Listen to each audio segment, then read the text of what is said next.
দীর্ঘ 23 বছর পর্যন্ত আল কোরআনের সমাজ কায়েম করার জন্য দীর্ঘ চেষ্টার বিনিময়ে তিনি একদল কোরআনের কর্মী তৈরি করেছিলেন, যার বিনিময়ে মদিনা থেকে আমাদের দিনের সিয়াম, রাতের কিয়াম, সাহরি, ইফতার এই সকল প্রোগ্রামের মধ্য দিয়ে সর্বোচ্চ টাকা অর্জন করার মধ্য দিয়ে আল কোরআনের সমাজ কায়েমের জন্য রাহমাতুল্লাহি ওয়া বারাকাতুহু। শুকরিয়া, অসংখ্য ধন্যবাদ মোহতারাম মোদি থেকে।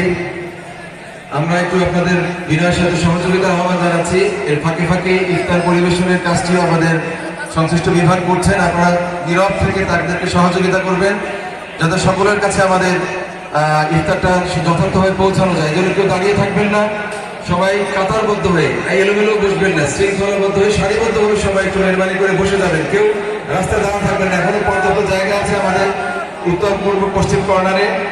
এজন্য যারা ওখানে গেটের ওখানে ভিড় করছেন, আপনারা মেহরবানি করে ভিতরে পেছনের রাস্তা দিয়ে ভিতরে চলে আসেন। আহ্বান জানাচ্ছি বাংলাদেশ জামাত ইসলামীর মোহতারাম সহকারী সেক্রেটারি জেনারেল, বরিশালের গণমানুষের প্রিয় নেতা জনাব অ্যাডভোকেট মোয়াজ্জেম হোসেন হেলাল। বিশেষ অতিথির বক্তব্য রাখছেন জনাব অ্যাডভোকেট মোয়াজ্জেম হোসেন হেলাল। আসসালামু আলাইকুম ওয়া রাহমাতুল্লাহি ওয়া বারাকাতুহু। আলহামদুলিল্লাহি রাব্বিল আলামিন ওয়া সলাতু ওয়া সালামু আলা রাসূলিল কারীম ওয়া আলা আলিহি ওয়া আসহাবিহি আজমাইন। আম্মা বাদ, আউযু বিল্লাহি মিনাশ শাইতানির রাজীম। বিসমিল্লাহির রহমানির রহিম।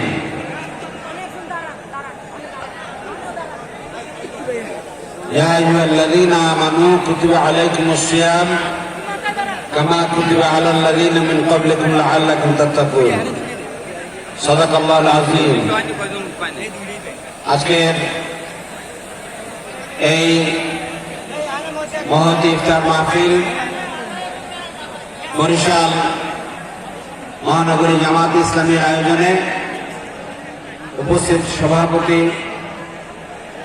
জনাব মাওলানা জহিরুদ্দিন মোহাম্মদ বাবর, কেন্দ্রীয় কর্ম পরিষদ সদস্য, আজকের এই ইফতার মাহফিলে প্রধান অতিথি হিসেবে উপস্থিত আছেন বাংলাদেশ জামাত ইসলামীর সম্মানিত সেক্রেটারি জেনারেল, জননেতা জনাব অধ্যাপক মিয়া গোলাম পরোয়ার এমপি, সাবেক এমপি। আজকে মঞ্চে উপবিষ্ট বিভিন্ন রাজনৈতিক দলের নেতৃবৃন্দ, অতিথিবৃন্দ, মঞ্চ উপবিষ্ট জামাত ইসলামের বিভিন্ন পর্যায়ের নেতৃবৃন্দ, আজকের এই অনুষ্ঠানে বরিশাল মহানগরীর বিভিন্ন এলাকা থেকে আগত সুধীমণ্ডলী এবং আমার প্রিয় ভাই এবং বন্ধুরা, আবারও সালাম শুভেচ্ছা জানাই। আসসালামু আলাইকুম ওয়া রাহমাতুল্লাহি ওয়া বারাকাতুহু। আমার আপনারা সবাই তো ভালো আছেন? আলহামদুলিল্লাহ।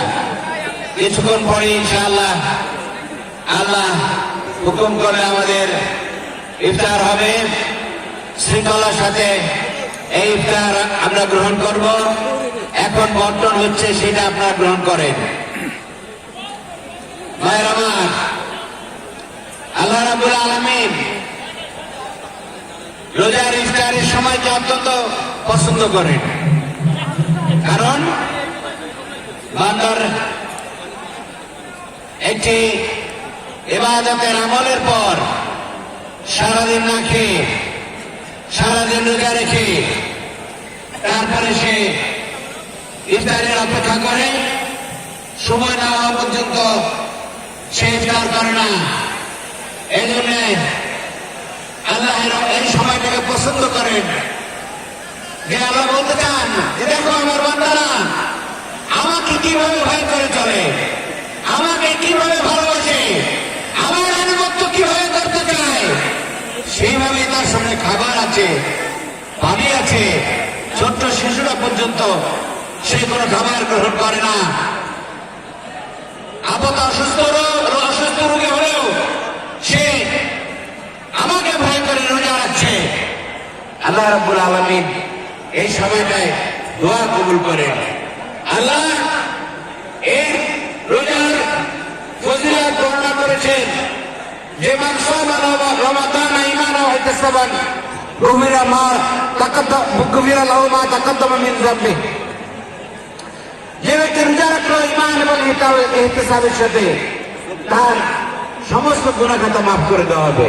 শুধু কি রোজা, রমজান মাসে কিয়াম অর্থাৎ তারাবি তাহাজ্জুদ যদি আদায় করা হয় তাহলেও তার গুনাহ খাতা মাফ করে দেওয়া হয়।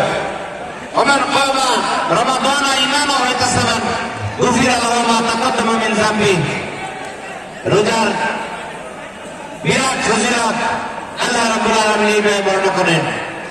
আর জান্নাতের পুরস্কার দেওয়ার জন্য, দুনিয়াতে রোজাদারদের পুরস্কার দেওয়ার জন্য আল্লাহ রাব্বুল আলামিন হাদিসে কুদসিতে ইরশাদ করেন, ইয়া সাওমলি ওয়া আনা জিমহি